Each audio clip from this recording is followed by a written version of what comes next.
بسم اللہ الرحمن الرحیم۔ السلام علیکم۔ وضو کرنے کے بعد کی دعا۔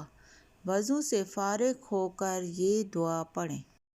اشہد ان لا الہ الا اللہ وحدہ لا شریک لہ واشہد ان محمدا عبدہ ورسولہ۔